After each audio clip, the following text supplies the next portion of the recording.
Whether the team is giving us the highest of highs or the bluest of blues, we'll cover it all here on Commanders Nightly News. I, of course, am your host, Louie T. Thank you for joining me. Let's get to tonight's lead story.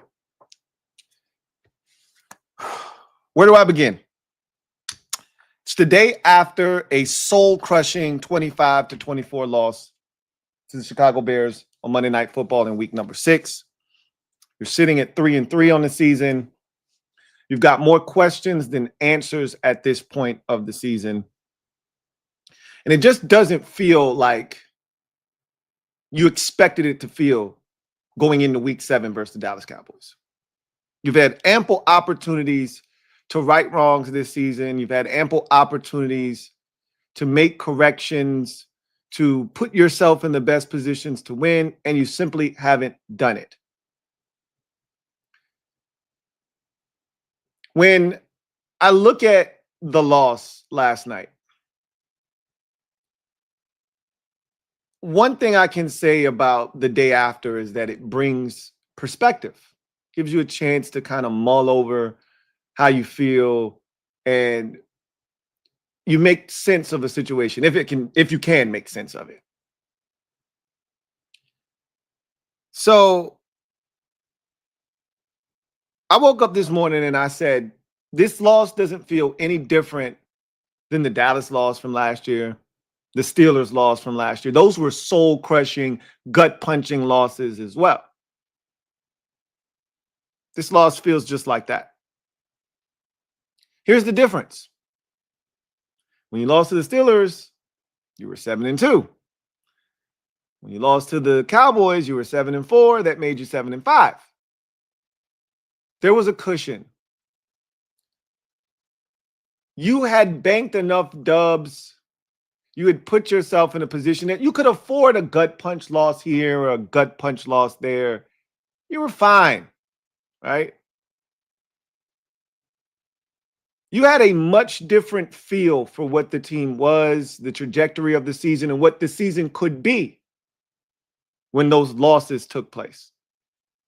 We are still trying to establish who we are, what this season is, what it could be. And when you keep having losses every other week, especially the teams that you feel like you're better than, that you should beat, like Atlanta, like Chicago, you start to question where you fit in the grand scheme of things, not just in your division, but more importantly, in your conference, in the league. Where do we fit? Are we even a good team?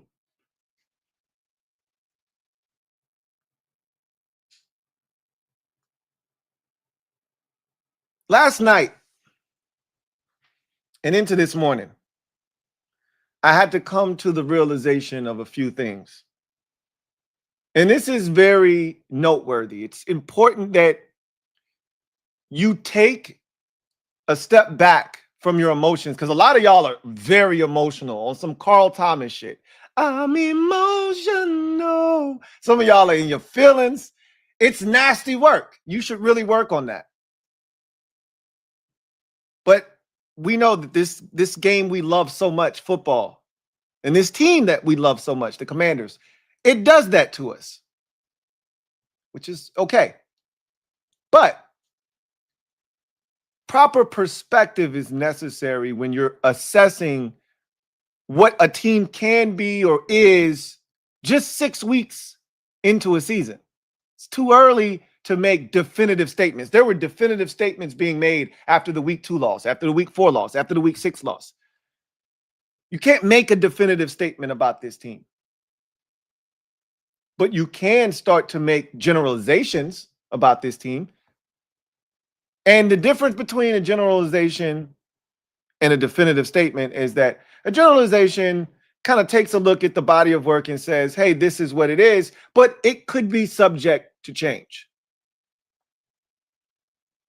You look at the Commanders' body of work, these 6 games, and you say, not a good team. Can that change? Yeah, sure it can. Right now, they're not a good team. They're not a good football team. You know what else I came to the realization of? If you are who you say you are, and I'm going to continue to use that this season, Prove it. But you know what they actually are proving to us? Is that they're inconsistent.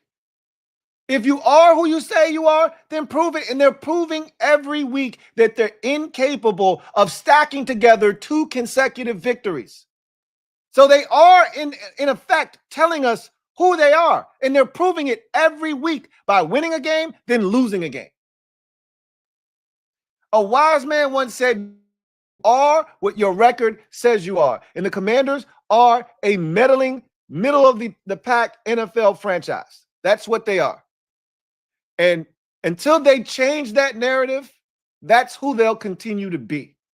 And people like myself, who always want to look at it glass half full, have to acknowledge that they're telling us who they are. And until they change that narrative, this is who they are. You know what else I came to the realization of? We're not heavy hitters. This team isn't a heavy hitter. Heavy hitters don't lose games at home to teams like the Chicago Bears. They just don't. You just don't. You find a way to win that game. As sloppy and as ugly of a contest as it was, if we would have won the game 24-22, it would have felt like, yo, that's what heavy hitters do. It wasn't pretty. You didn't play your best game. Far from it, but you found a way to win because that's what heavy hitters do. They find a way. Because you can't lose at home to teams that you're better than. Simply put, you're better than the Chicago Bears. Even with all the guys that were injured, even with them coming off a bye and being relatively healthy, you are better than the Chicago Bears, but you did not prove it last night. So you're not a heavy hitter. You know what else I came to the realization of? This team has some BMFs. We don't have enough of them.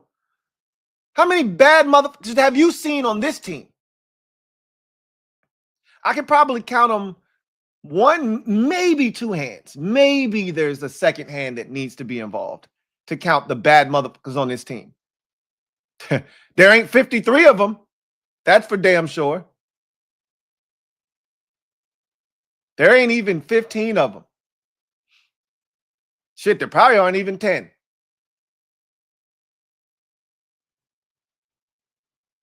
We don't make enough plays. We don't change ball games. We rely too heavily on our star quarterback. If he doesn't do it, God forbid he has a game where he turns it over a couple of times. If he can't do it, then it's not going to get done. That's a shame. But we know, right? Like, at least we know. At least we know this is who they are. So don't expect the defense to bail this team out. We got to go into these games with the same mindset. For just a smidge this season, for just a month, we were allowed to dream that it could be different this year, that we could actually rely on the defense to help the offense out. And it didn't have to be the Jaden Daniels show, starring Jaden Daniels, co-starring Jaden Daniels, and that the defense could actually assist in the production of this movie that we watch every week. We thought there was a chance that the defense could be a part of this production, but they're no more than a mere extra in this movie. They don't add any real value to this movie. So like last year, where we went into every game saying, Jaden, you got to do it, bruh. If you don't do it, it ain't getting done. That's how we got to operate and move this season as well. And now that that is known, now we can approach it as such. I will say the special teams is a lot more dynamic than it was a season ago. We're getting great field position. Almost every time the ball is kicked off, Luke McCaffrey's returning it out to the 40-yard line. And every time the ball is punted to Jalen Lane, there's a chance. There's a chance that it could pop. So I will say that special teams can be a difference maker and can be that playmaker and maybe fill in some of the gaps that are being left by the defense. But don't look for this defense to assist this football team in anything. This defense is an anchor right now that is attached to the leg of our star quarterback, and it is an anchor that is attached to this entire football team. They are dead weight, this defense is. Every week, it's dead weight. So the offense can't be in a position to make a mistake or two. They've got to play damn near clean football every week. We saw it last year. Anytime the offense decided to turn the ball over, it was a catastrophe. It happened in the NFC Championship game. John Keim said it best, and we've said this before, and we said it all last year. Just because you turn the ball over doesn't mean you have to give up a touchdown. Doesn't mean you have to give up points. Yet every time the ball was turned over last night, points were had thereafter.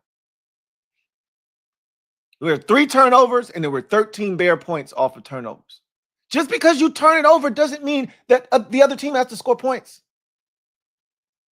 Don't look for this defense to create turnovers. Don't look for them to get stops. And God forbid that they can't stop the run now. I fear the worst tomorrow when we get an update, because DQ stayed away from any updates today. But you think it's a coincidence that they signed Drake Jackson immediately this morning? I don't, because in the most critical situations of the game last night, when we needed to stop, Dorrance Armstrong wasn't in the game. That's telling me all I need to know about his hamstring and the severity of it. He's probably going to miss some time. If I had to guess, he's probably going to be placed on IR. Because they didn't sign Drake Jackson to the practice squad. They signed Drake Jackson to the roster, which means somebody else has to go. Probably means Dorrance Armstrong is making a trip to IR. That's my guess. I hope I'm wrong. Or they could just flat out cut Preston Smith, because he stinks. He is cooked at this point of his career. He adds no value whatsoever. But at this point, I guess we just need bodies. We're running out of them on the defensive line. So maybe he just has to be here because we don't have any other recourse.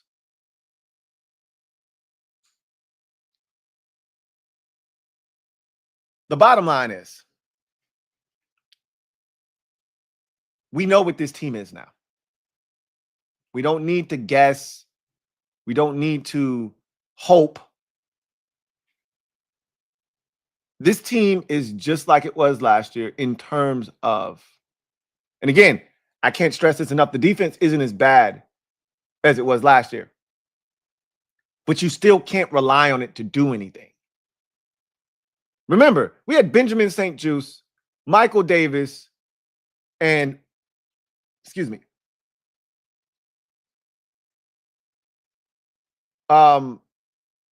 Emmanuel Forbes Jr. out there at cornerback last season. Like, we're better than we were last year in the secondary. And this defensive line is better than it was last year. But the injuries have ravaged this defensive line, and it's made it a shell of itself.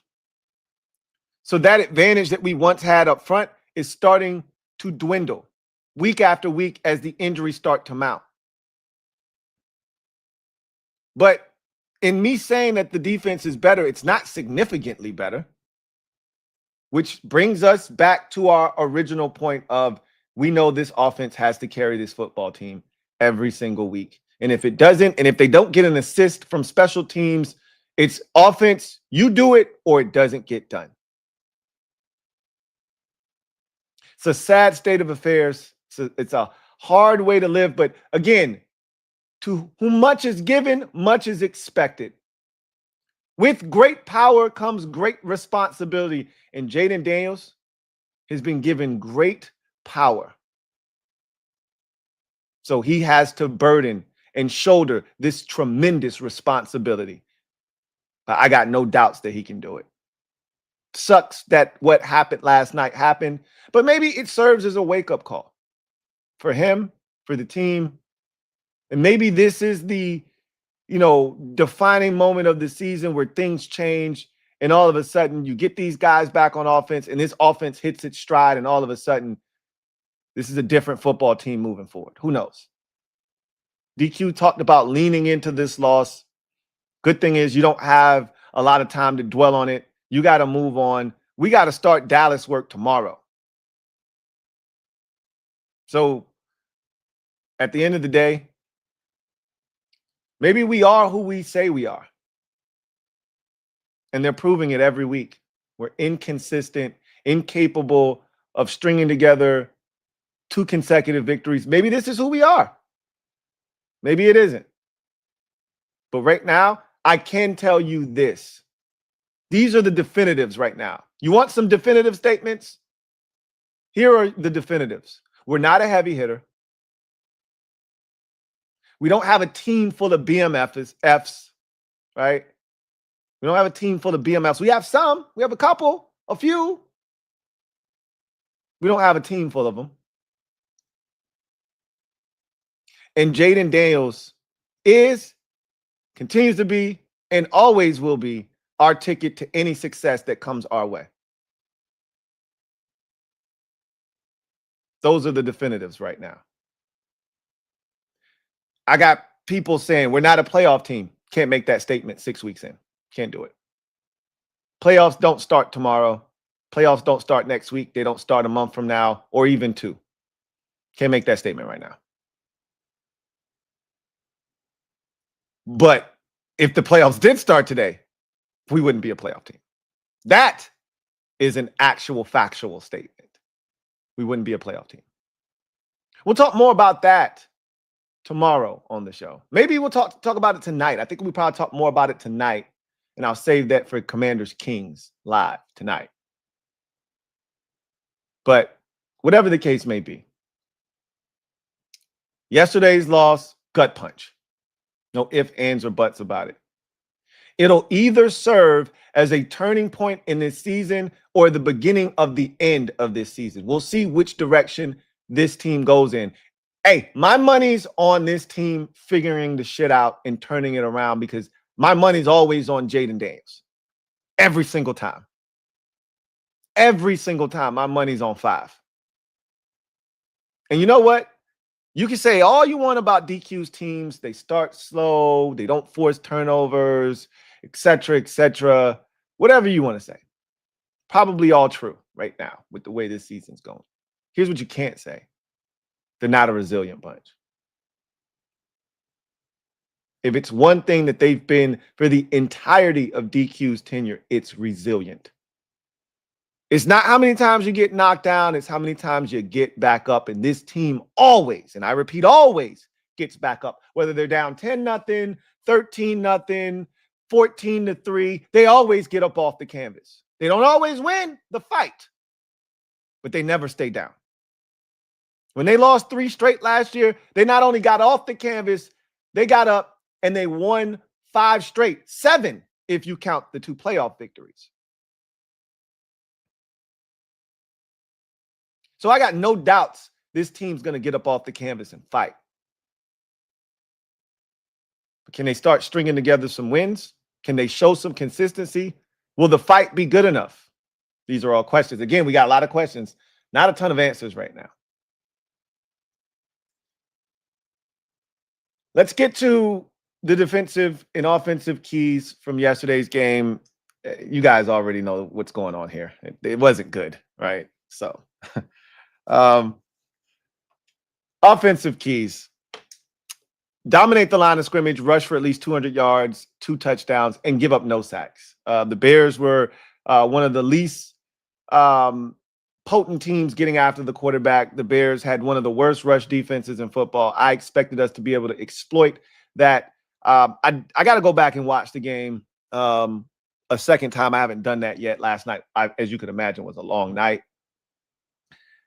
But I don't think I love the run game. I don't recall seeing all of the pulling action and all of the upfront movement that we usually get in the run game. It felt like it was just kind of a straightforward kind of rushing attack, and that's not who we are, right? That's not who we've been. That's not, when we've been successful, that's not what we've done. So I got to go back and watch to see, or maybe my eyes were deceiving me and they were pulling and they just weren't getting the movement that they normally get. I don't feel like that's what we were doing last night. So we did not rush for 200 yards. Obviously, I think it was more like 120 something yards. We still averaged 4 yards a carry, but again, that's well below our average for the season. And of course, we didn't touch pay dirt on the ground at all last night. but we did score 3 touchdowns. So Jaden Daniels was sacked 3 times. So again, we just didn't get it done. We did not dominate the line of scrimmage on the offensive side of the football. Far from it. So no points there. You go to the next offensive key, minimize mistakes, stay out of 3rd and long. And then I had as the achievables, no turnovers, 4 or less penalties, and catch the football. So we really didn't have any issues catching the ball. You know, Chris Moore did have a drop. Okay, I lied because Jeremy McNichols had a drop on the 3rd down. You had a Chris Moore drop on the 2nd down. And so we did have some drops. There weren't a ton of them, right? There weren't a ton of them, but they existed. We definitely, obviously, turned the ball over. That's why you lost the game. 3 of them, you didn't get any takeaways. So that kills you every single time. And then we had 5 penalties in the game. So we didn't achieve the 4 or less. But the Bears were hurt more by penalties than we were in the game. So it doesn't matter. The key there was minimize mistakes. Minimize mistakes. And we didn't do that. You know, you turn it over 3 times. You have the penalties. You had the intentional grounding that pretty much destroyed a drive. Like, you didn't avoid the mistakes. You leaned into the mistakes, and that's why you lost the game to the Chicago Bears. So no points there for that key. The next offensive key, win the red zone on 3rd downs and 4th down if need be. Full check mark here. They did what I asked them to do. 66% or better in the red zone. We only got 1 trip to the red zone, and we were 1 of 1. One thing we've done very efficiently and effectively this season is that we've scored in the red zone. We get down there, and generally we deposit the football into the end zone. We've been highly successful in the red zone this season. So I really don't have a lot of issues with this team once they get into the red zone. I said be better, 50% or better on 3rd downs. That's a stretch for a team that came into the game at 33% on 3rd downs. But I knew I was asking a lot. But we were 3 of 8, so we just fell short of 50%. Which I'm cool with that. You know, we got to continue to get better on 3rd downs, but we were close to 50%. And then I said, if you got to go for it on 4th down, I want all of them, 100%. We can't afford to go for it on 4th down and not get it. We went for it on 4th down once, and we got it. So I gave us full credit for that. We did the things we needed to do from an offensive standpoint in those critical situations. Unfortunately, you fumbled the football on a 3rd and 1 that I think you would have picked up, and that would have gotten us to that 50% that we were looking for. So gave us a full check there. Then the final offensive key, get off to a fast start and finish even stronger. Clearly, we did not do that. You're down 13-0, and then you fumbled the ball away with a chance to finish the game in victory formation. So clearly we did not do the things that we needed to do to win this game, starting fast and finishing strong. 2 things that eluded us in this game and helped lead to the loss. You go to the defensive keys. And the first one is limit the explosive plays and don't help the Bears. Yep. We didn't limit the explosive plays. Obviously, the 55-yard touchdown to DeAndre Swift is one of the biggest plays in the game because without it, we had total command of the game. And on that same play, you literally helped the Bears by missing a tackle and then not hustling and allowing him to score on that play. Because, again, if you push him out of bounds, the Bears were 1 of 3 in the red zone. They were struggling to put the ball in the end zone. And again, they were still far away, 55-yard touchdown. That was a 4-yard gain. It was 3rd and 4, and it was about a 6-yard pass. So you push him out of bounds. Let's just say it's a 12-yard gain after the broken tackle if Marshawn Lattimore hustles. If Quan Martin does his job and just pushes him out of bounds, it's a 6-yard gain, 7-yard gain at best. And then they still have to proceed to on the rest of the drive. I'm not sure that they score any points, right? At that point, they were down 8. I don't know if they were settling for a field goal. It probably felt like 4-down territory at that point. But to give up a touchdown that quickly on one play, it really is a microcosm of our season right now. We can't have nice things. We can't have nice things. Quan Martin on the play before drops an interception, then misses the tackle, and they score a touchdown because we can't have nice things. An 8-point lead? No. That's way too much for you guys Let's reduce that to 2 points and then have you try to hold on for dear life, which we could not. So obviously no points there. Next defensive key. Not only get to Caleb, but get him on the ground. We sacked him 3 times, but those weren't 3 real sacks. One was a slide on that final possession to keep the clock running. He could have ran out of bounds. He could have thrown the football away, but that would not have benefited the Bears in the situation that they were in. They needed the clock to keep running. So he ran a boot. If it was open, he was going to throw it. If it wasn't, he was instructed to slide inbounds, take the sack. So that's not a real sack. The sack before the half where he ran towards the sidelines could have ran out of bounds. But again, he wanted to keep the clock running because he didn't want to have to give the Commanders the opportunity to stop the clock and have a chance with a big punt return to get in the field goal range because we still had a timeout left. So he just took a massive hit from Frankie Louie. It was stupid, but I got what he was trying to accomplish. He probably should just slid if he was going to do all of that. That's not a real sack. We had 1 real sack in the game, and that was Dorrance Armstrong down in the red zone to force a field goal attempt. So we really didn't get to Caleb Williams in this game. So no points there. Next defensive key. Stiffen on 3rd downs, 4th downs, in the red zone. I said I wanted less than 40% on 3rd downs. Check. The Bears were 3 of 10 on 3rd downs. I said I wanted less than 50%, 50% or less in the red zone. The Bears were 1 of 3 in the red zone. That's 33%. Check. And I said I wanted less than 50% if they decided to go for it on 4th downs. The Bears were 0 of 1 on 4th down. Check. So the defense did what it needed to do in those critical situations when they were posed with those situations for the most part in the game. Obviously, they didn't get it done every single time, or we'd be having a different discussion. But, often enough in this game, they were able to make some plays when plays had to be made. And so got to give them credit for that. They get a full check mark and a point there. And then lastly, dominate on special teams. I said I wanted to win this decisively, win this phase decisively. I thought we did that. I thought we did that. I thought the returns game all night was stellar. How many times did we start a possession at the 40-yard line, at our 40-yard line?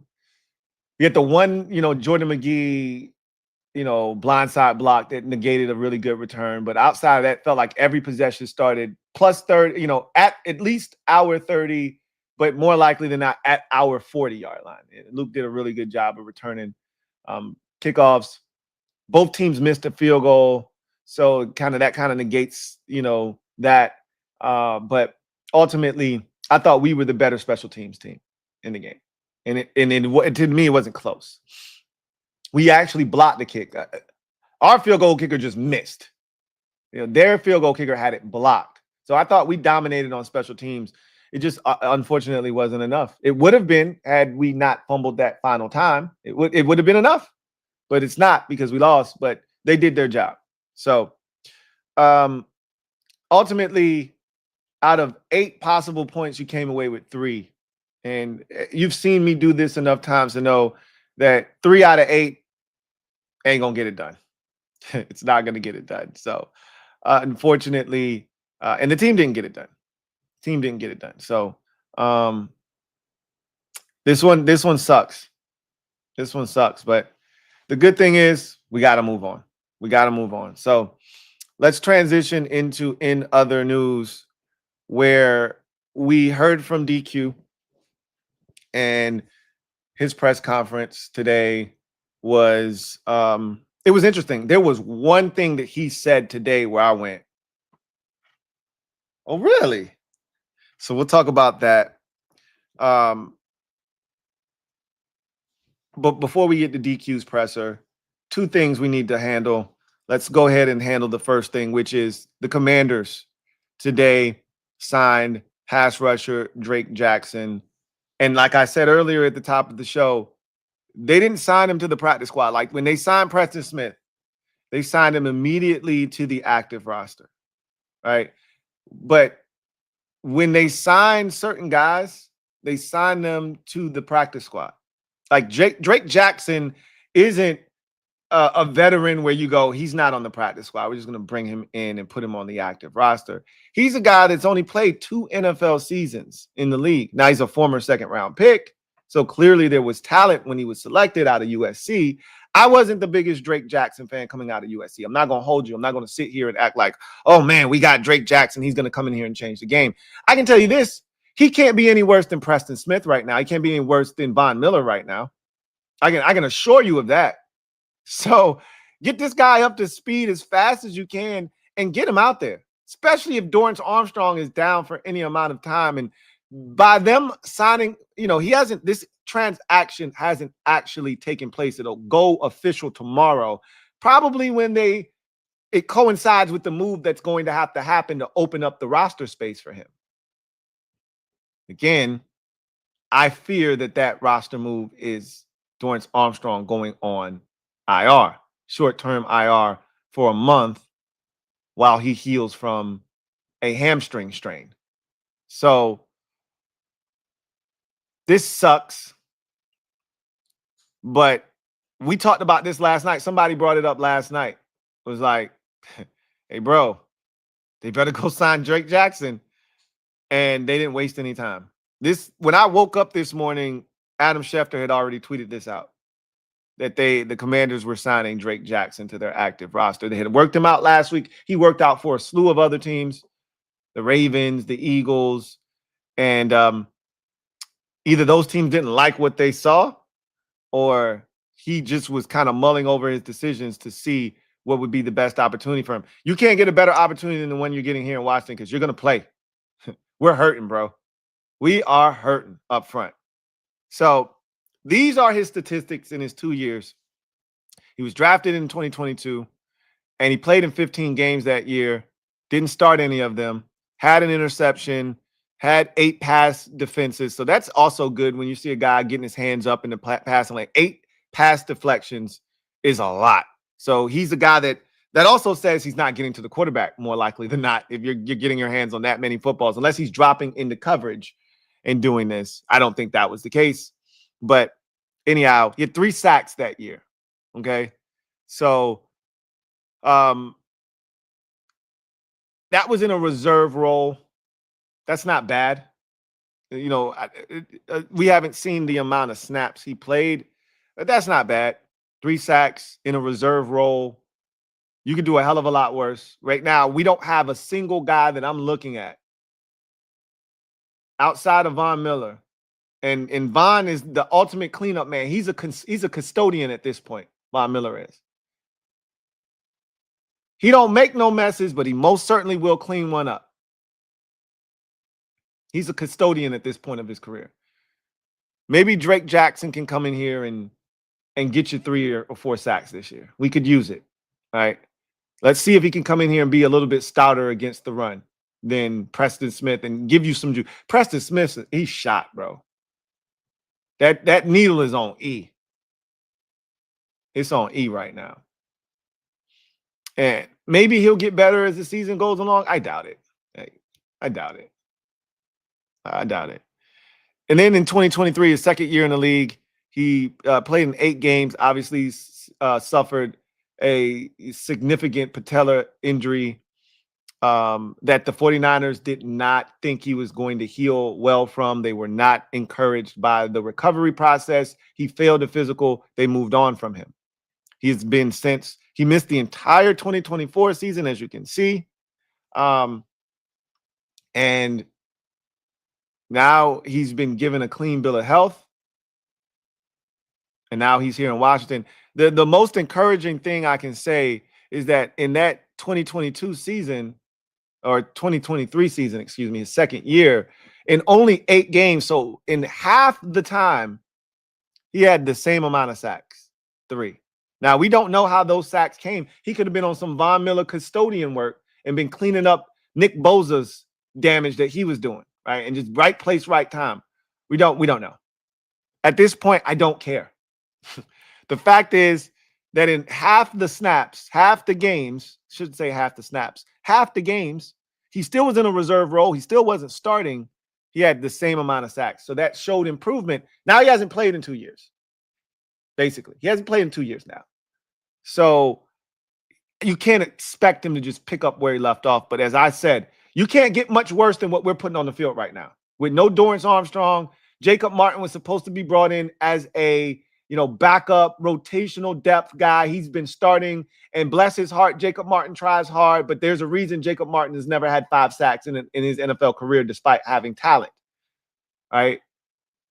So, Von Miller and Preston Smith, you're not going to win a lot of football games with those two on the field. And Joe Witt Jr., another criticism of him is he's got to find a way to mix and match these parts. You can't just dump, like, this isn't hockey. You can't just come with an entire line change. You just got to stop doing this shit, right? It can't be Johnny Newton, and especially when you don't have oh shit, what's my man's name who missed the game last night due to an illness? Eddie Goldman. Especially when you don't have Eddie Goldman, you can't be making whole line changes.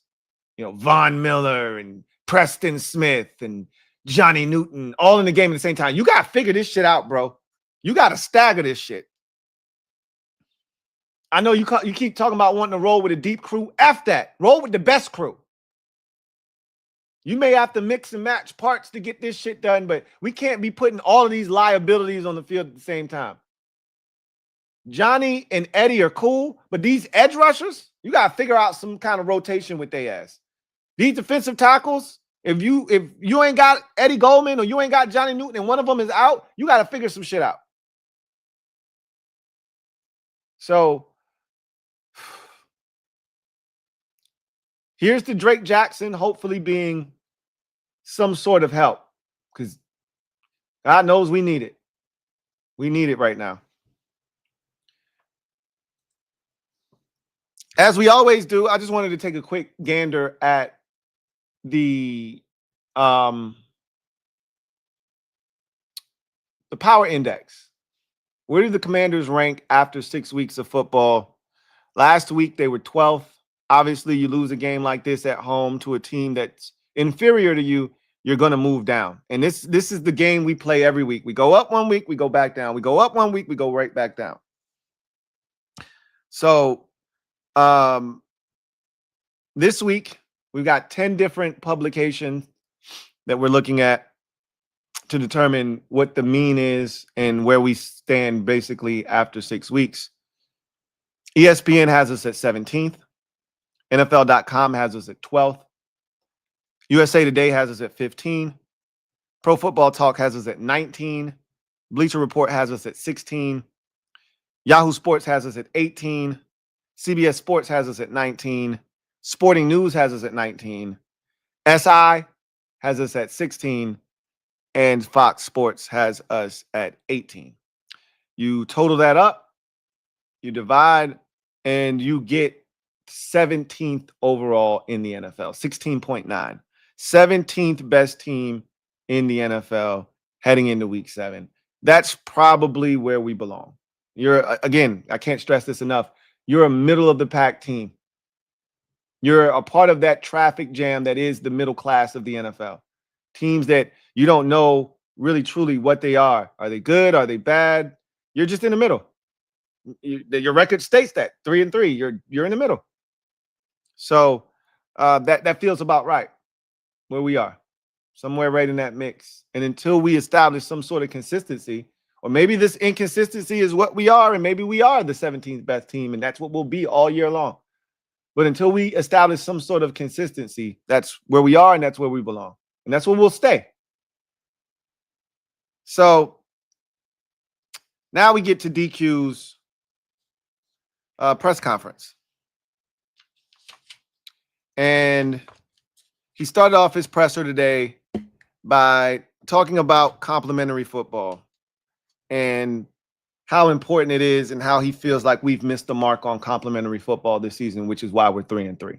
He's like, some weeks we hit it, like last week. Other weeks we don't, like this week, and that's why we're 3-3. He then went on to say that we have to start faster, and he said that doesn't start in the second quarter. It doesn't even start in the first quarter. He said it starts here in Ashburn at practice. He said, I've got to do something to generate faster starts for this team. He said, but one thing I do love about this team is that we fight back. And I don't ever have to worry. And I've told you guys this. The thing I love about DQ's team is that they're resilient. Jaden Daniels, we were down 13-0. He had just thrown a pick. And he was on the sideline laughing. I know that bothers some. It bothers one guy, Yoshi. And oh my God, Yoshi's about to blow a gasket because he's smiling on the sidelines. God forbid he crack a smile after a mistake. He's got to be scowling. He's got to be upset. Oh my God. If he's not upset, I'm upset if he's not upset. Sometimes people can be weird, right?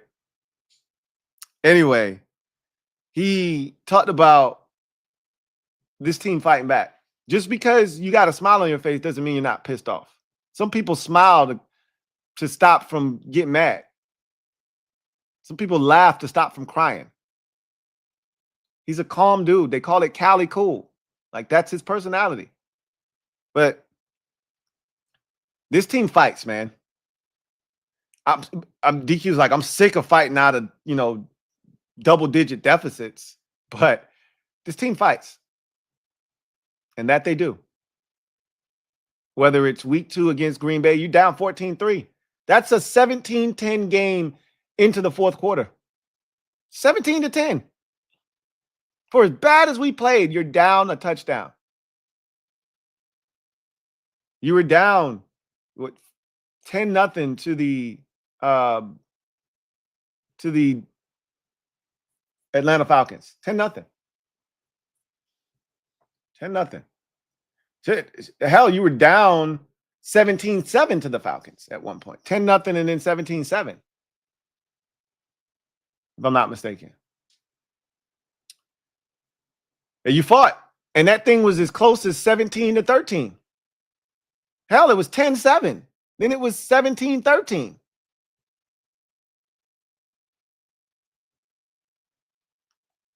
And then last week, you're down 10-0. And then you score 27 unanswered points and win that game. This week, you're down 13-0. And you take the lead 24-16. This team fights. But you can't keep starting slow. That's not a recipe for success. Then he opened up the floor to questions, and he was asked about his run defense. And that was one of the more disappointing aspects of last night's loss, especially defensively, is we couldn't get stops on the ground. And he talked about he really didn't like the second level run fits. Go figure.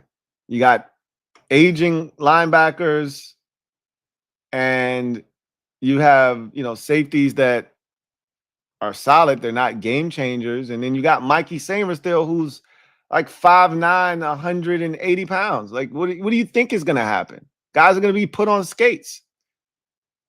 This is why Jordan McGee, especially late in the game. I haven't seen any snap counts. I know it was a late game last night, so everybody's kind of recovering and trying to, get back to some level of normalcy. But that last possession when you're trying to, Jordan McGee should have been out there. Instead, you got Mikey Sainristil still getting pushed around, and we're giving up 11 and 17 yards and allowing them to get into chip shot field goal range. These are the adjustments that make me want to, or the lack thereof, that make me want to vomit.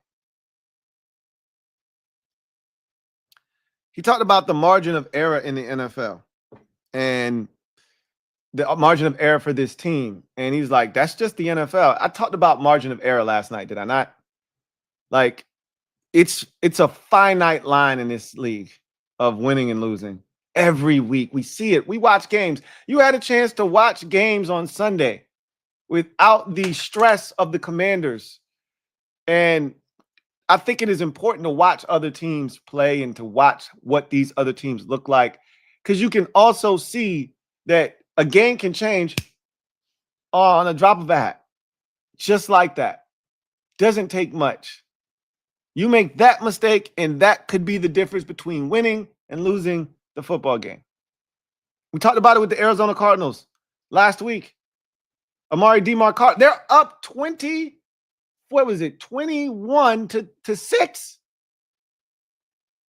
He scores that touchdown. It's a 75-yard touchdown run.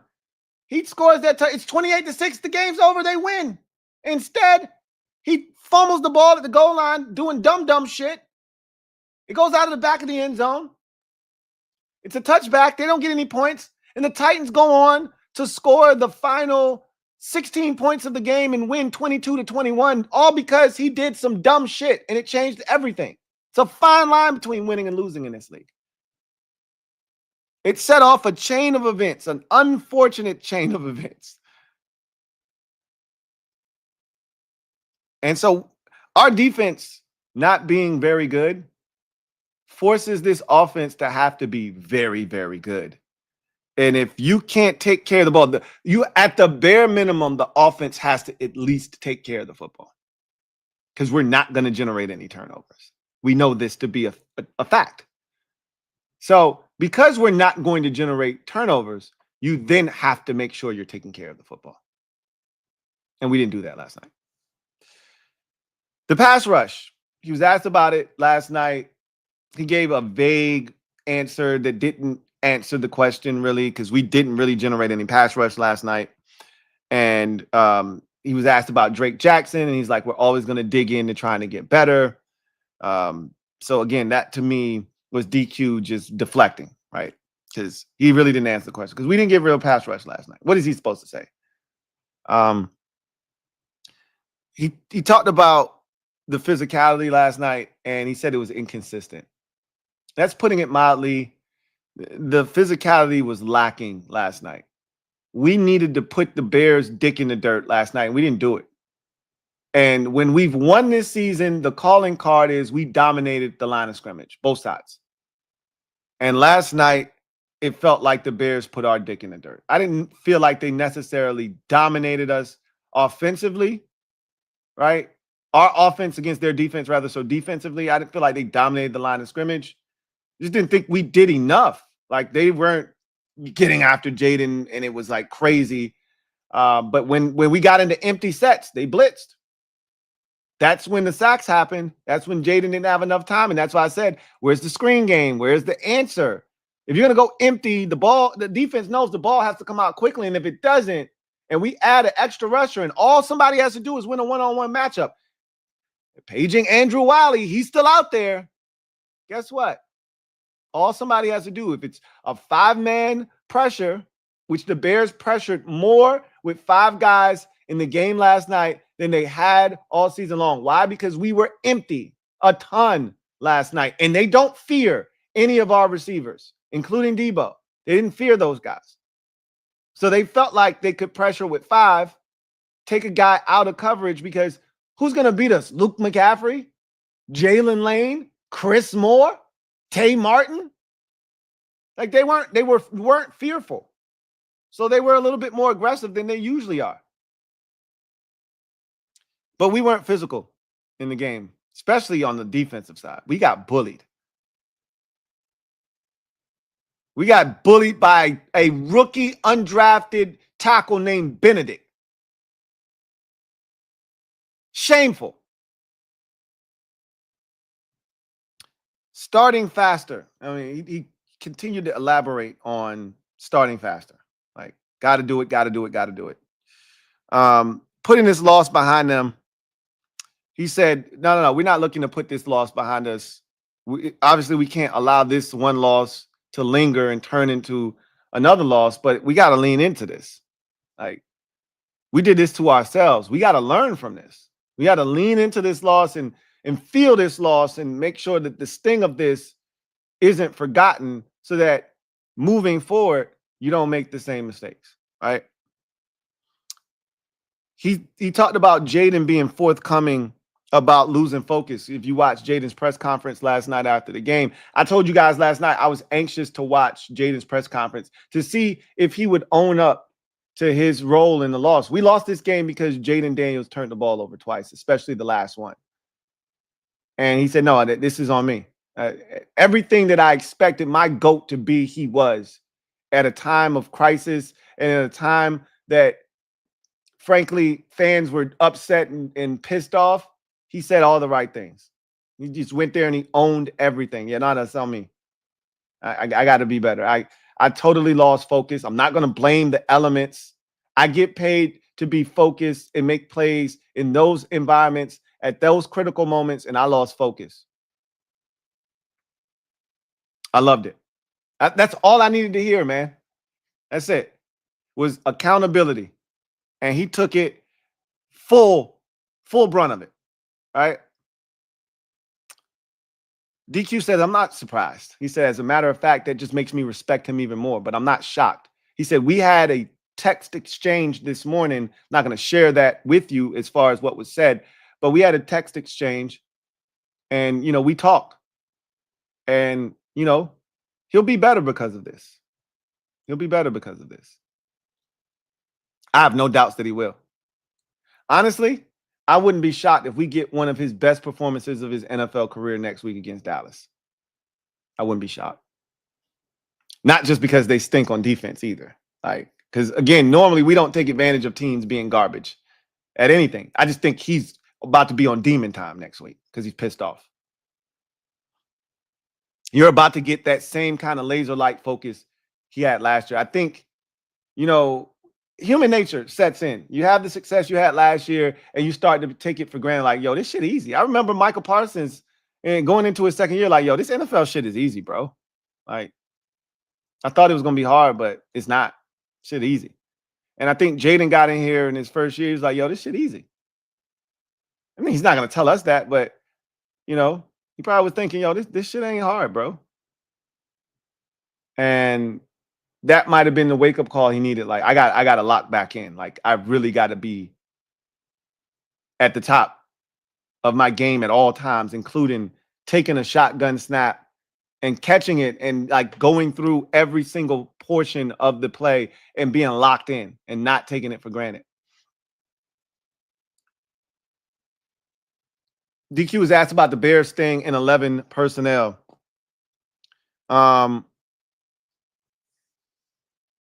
They were a heavy 12 personnel team going in, but they pretty much stayed out of it, which is a large part of the reason why we didn't see Jordan McGee in this game.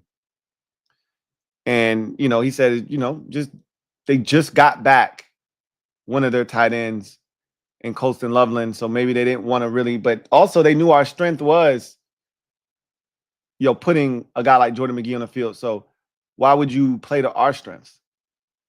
So that was a part of it as well. This was the quote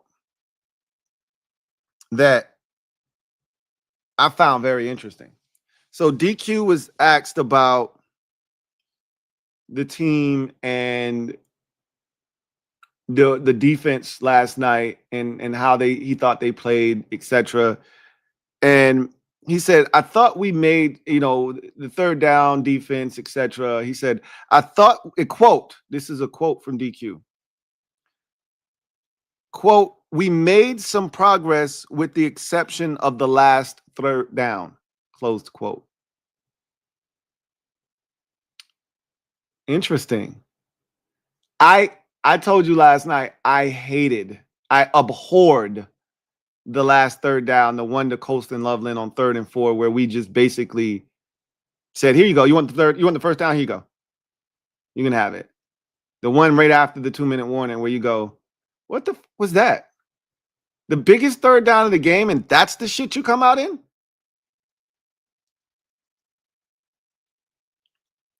DQ clearly didn't like that coverage, the way it was played. I don't think he even cared for the call from Joe Witt Jr. That's what it sounded like to me.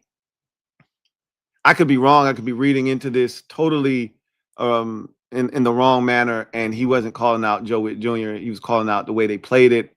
I think everything about that play, from the play call to its execution, everything about the play was ass. Everything about the play was ass. And I think DQ feels the same way. I can't put words in his mouth, but the man literally said, we made some progress with the exception of the last third down. So, and then he finished up the press conference talking about the inconsistency with complementary football. And then he said that he was asked about the offensive line, and he said, we're going to continue to, mix and match parts, and we're going to work some other guys in, and he's talking about Sam Cosmi this week. Cosme's going to get worked back into that right guard position. And then I think you're going to see our offensive line be what I think is going to be for the remainder of the season. From left to right, Tunzel, Paul, Biotish, Cosme, and Connerly Jr. And that has a chance to be a very formidable group if they can stay healthy and do the things that this group, even though it's had a number of changes, has been able to do to this point. Cosme will definitely upgrade that right guard position, and I think you could start to see this thing. I really think this offense has a chance to get back to where it was last year, where we rarely punted, and start really taking over football games. I really think that this offense is capable of doing that. Like, it wouldn't shock me if we went to Dallas next week, won, and then we had a Cincinnati Bengals type. No one thinks we're going to win against Kansas City in 2 weeks. And we go and Jaden and the offense has a Cincinnati Bengals type performance on a Monday night. I wouldn't be shocked if that happens. Right now we can't say that that's going to happen, but I wouldn't be shocked if that happened. But, we'll see. Anyway, I digress. So let's get to the comment section. Before we do that, let's get a word from one of our sponsors. Come back on the other side. We'll get to the comment section and finish this show up. Sleeper. Sleeper is the best way to experience and connect over sports together. It's a one-stop shop for all of your sports needs. You can celebrate and chat in the games in real time with other users, get the fastest scores, blazing fast news and alerts right at your fingertips. Play in fantasy leagues and win real money on picks contests. So enjoy sports the way they were meant to, together.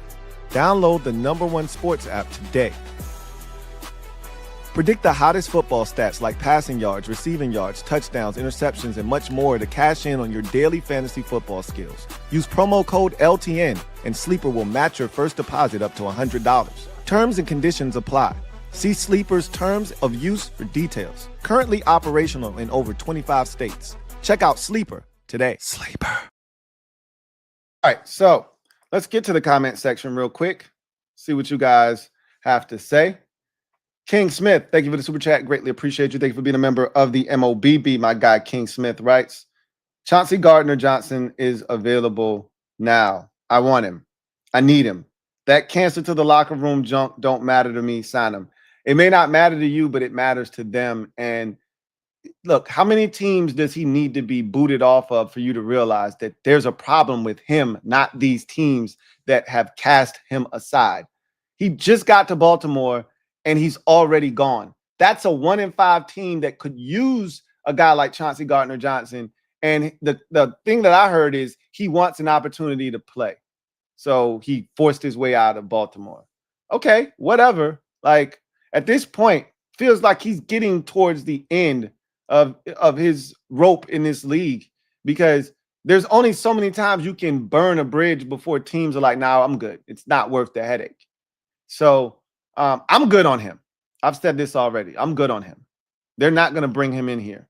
The last thing you need with the way that this team is playing and struggling to be consistent, the last thing you need is a guy to come in here, be outspoken, picking up 15-yard penalties and doing dumb shit on the field and adding a bad vibe to the locker room. Like, that's the one thing that's kept this team together, is the brotherhood, is that togetherness, that closeness, that bond in the locker room. You can't bring a guy in that could potentially bust that shit up. So I hear you, King, about wanting a difference maker, because, Chauncey Gardner-Johnson is a difference maker. You're not wrong about that. And we lack those.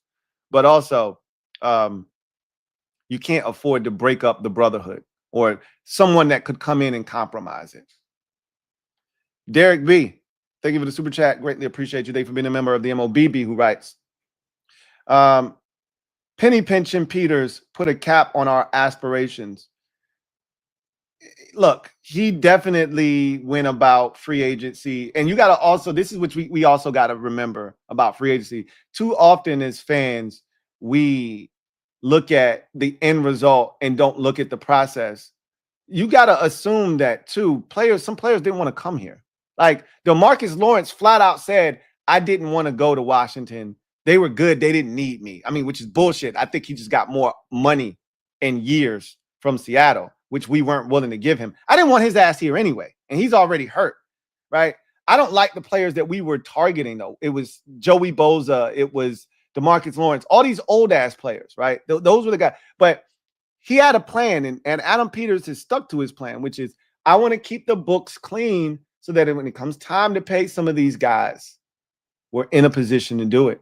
Laramie Tunzel is going to get paid here. Jaden Daniels is obviously going to be paid here. They knew they were going to have to pay Terry, right? There were certain guys that they had money allotted for, and they didn't want to, put themselves in a position where you're paying all this money to these free agents, and you haven't even taken care of the guys that matter here yet.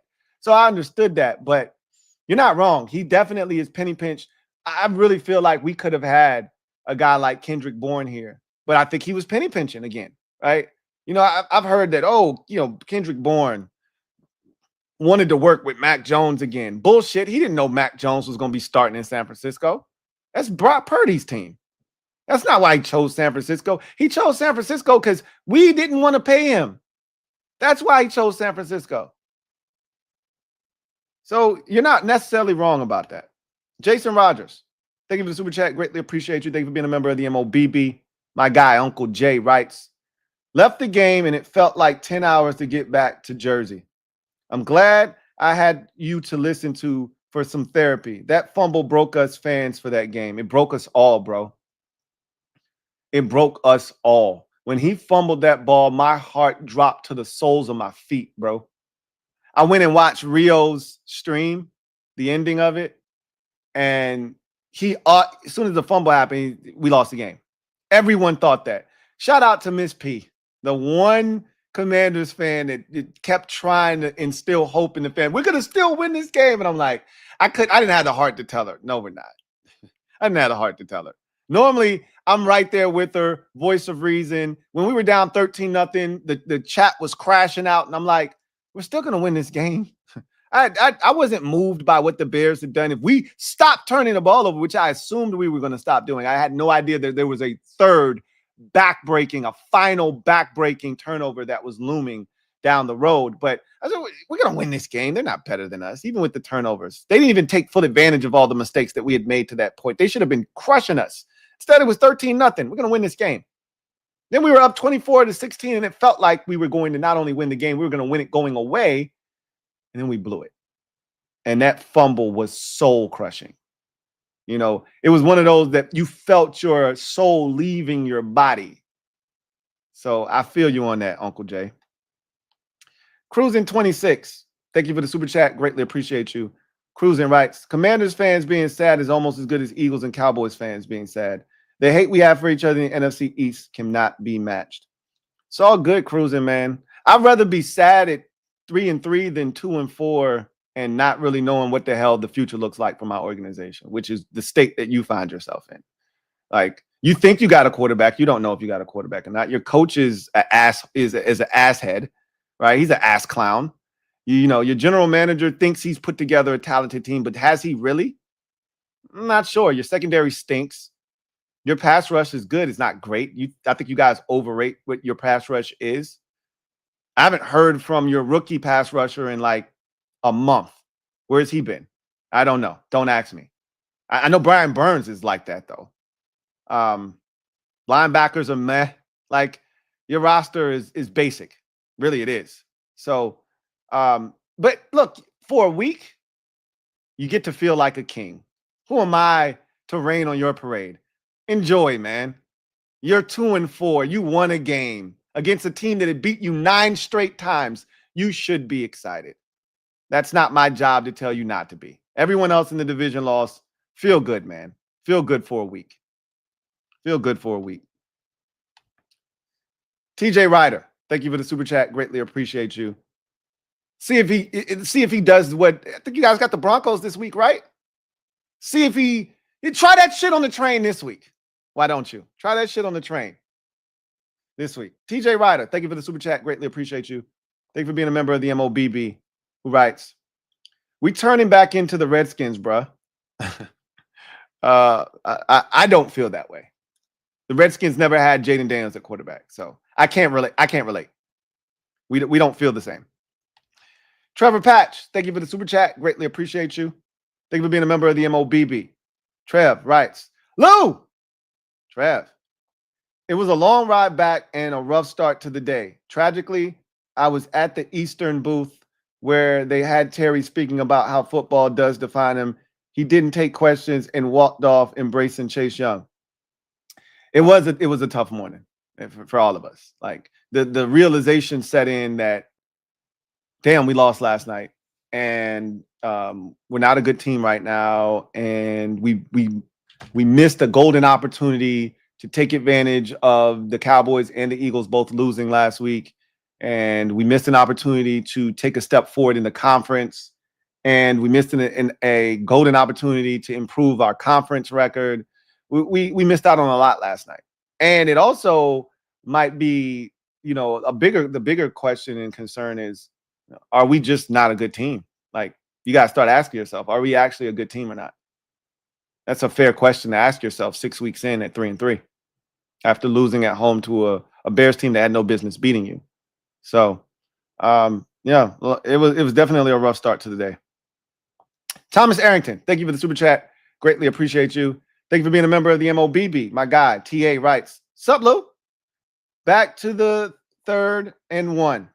I'm aware shotgun is our thing, but that moment warranted a bag grab to show we have real thinkers and innovators now. I was talking to my neighbor, who is also a Commanders fan, and he had brought up, and I brought this up last night, we're not an under center team. So to ask us to do something that we don't do would be somewhat negligent to try to change who we are in the most critical moments of the game. Meaning, you could have a fumbled center quarterback exchange. I mean, that's what we ultimately had, but you could have a fumbled one just because he's not comfortable being under center. That's not something that he does very often. And I know that sounds very simple, but that's, you want guys to be comfortable. He just made a mistake, bro. He just lost focus. It happens. You hate that it happened in that moment, but maybe being that it happened there, it'll never happen again the rest of his career. And if we have to take this loss one time for Jaden Daniels to be like, that shit will never happen again, then that's a blow that I'm willing to take once. So I understand that a lot of people would have liked them to have gotten under center there, but that's just not who we are. Silver Fox, thank you for the super chat. Greatly appreciate you. My guy, Silver Fox writes, hey, Lou, unless our defense can start stopping the run and tackling better, we will be nothing more than a JD5-led competitive wildcard team. That's all you need to be. For what we are and what we have, that's all we need to be. Because if you get there, what were we last year? You say that like it's a bad thing. I have aspirations of winning this division. I still think we're going to win this division. But just get to the playoffs. That's all I care about. Personally, just get there. He's already shown the ability to go on the road and win. Just get me there, and we'll let the rest take care of itself. But JD5 will always have a chance, but he needs help. You're absolutely right, Silver Fox. That was one of the points I'm going to make tomorrow on my Bleacher Report, quick hit, is that we got Jaden Daniels, we got a shot every game, but at some point, other guys have to step up. It can't just be him every single week. It was fun seeing Debo make plays and make things happen because it took pressure off of Jaden. We need that. We need somebody else to say, all right, I got you, bro. It was great to see Luke McCaffrey make a great catch on a football because we need other guys to step up. Last week against the Chargers, that was great because we need other guys to step up. It's great to see Bill have big play because we need other dudes to step up. But as we've seen, that's not consistent either. Other guys stepping up.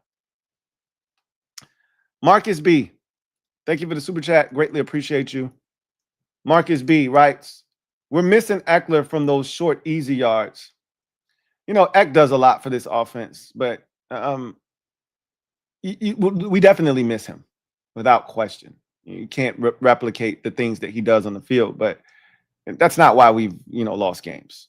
Eck isn't the reason why we didn't beat Atlanta or why we didn't win this game. So, but we definitely miss Eck for sure. Marcus B, thank you for the super chat. Greatly appreciate you. Marcus B writes, next year defense, what positions need to be upgraded? I can't think that far, Marcus. You're asking me to think about something that I don't think about during the season. I don't care about the draft. I don't care about at the end of the season, when our season is done, we can immediately turn our attentions to the positions that we struggled at all season long. We're 6 weeks in, going into week 7. I'm focused on Dallas, honestly. Like, I can't tell you what positions we need to work on right now, but we will know what those are by season's end. We probably know what they are right now, but again, you can't fix it now. So what difference does it make about talking about it right now? You can't fix it right now with those players. So I want to focus on, I'm a practical guy. Don't talk to me about problems. Talk to me about solutions. So what can we do with what we have to fix the issues that are ailing this team right now? So those are conversations that we'll have in January/February, depending on how far this team gets, right? 6-7. Thank you for the super chat. Greatly appreciate you. Thank you for being a member of the MOBB, who writes, and here,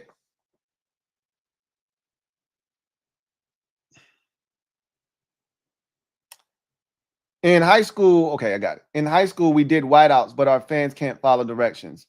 These old fans want to wear their skins unis to make a point. Only Facebook can't do these things. I guess that's what the FB stands for. I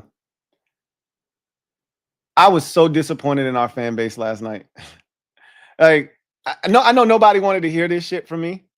So I didn't really rant about it as much as possible. But had we won, I really would have been like bitching about it. But God, Lee, first of all, the team didn't lean into it enough. So it's hard for me to be super frustrated with the fan base when the team itself didn't lean into the whole blackout thing. If you're going to lean into it, go full blackout, full end zone, middle of the field crest, everything, right? Change the logo on the side of the helmet. The alternate W should be in the middle of the field.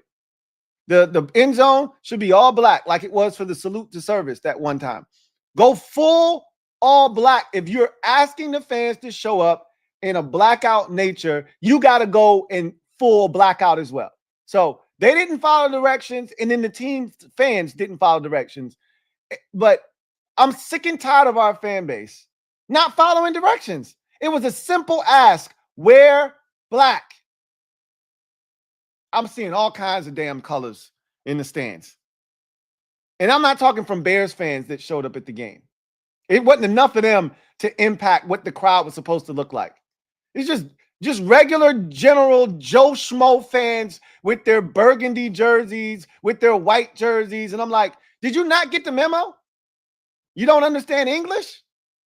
It's a blackout. Wear black. But our fans, again, we got to learn how to win. And it's not just the team, it's the fans too. We don't get we don't understand all that we are supposed to do to help with the winning.